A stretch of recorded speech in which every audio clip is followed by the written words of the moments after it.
Hola a todos, hoy vamos a hacer el ejercicio tercero de óptica, selectividad física 2011. Apartado A, construye la imagen formada con una lente convergente de un objeto situado a una distancia S de la lente igual al doble de la distancia focal F y comente sus características. ¿Pueden formarse imágenes virtuales con lentes convergentes? Razone la respuesta. Bien, comentemos brevemente el esquema. La línea horizontal es el eje óptico.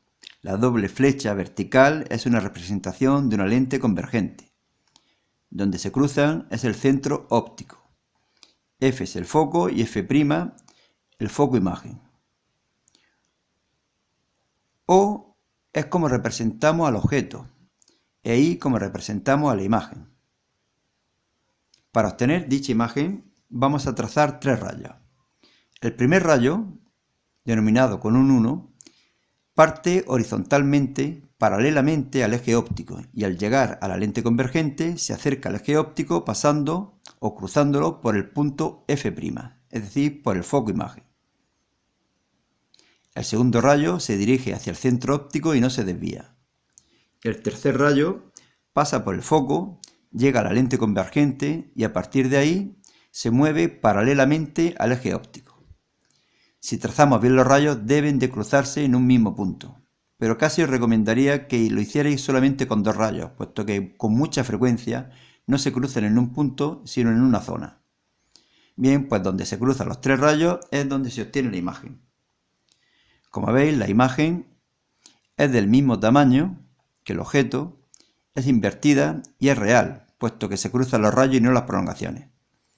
Pero desde cada objeto, desde cada punto del objeto, salen infinitos rayos, no solamente esos tres.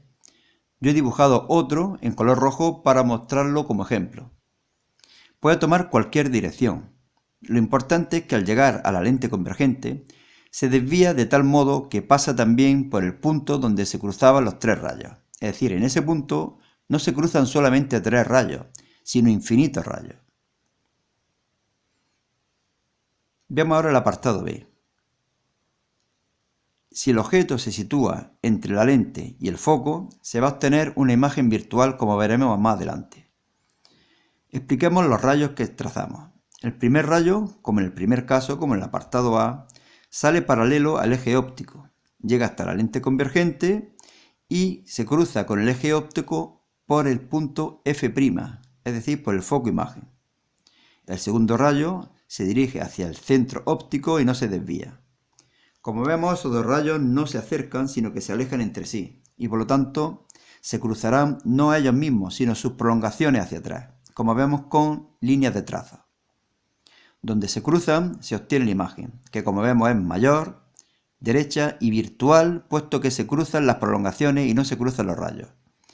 De nuevo he tomado otro rayo de los infinitos que hay y lo he trazado en color rojo. Lo importante de nuevo aquí es que cuando llega a la lente convergente se desvía de tal forma que su prolongación hacia atrás también se cruza en el mismo punto con los otros dos rayos.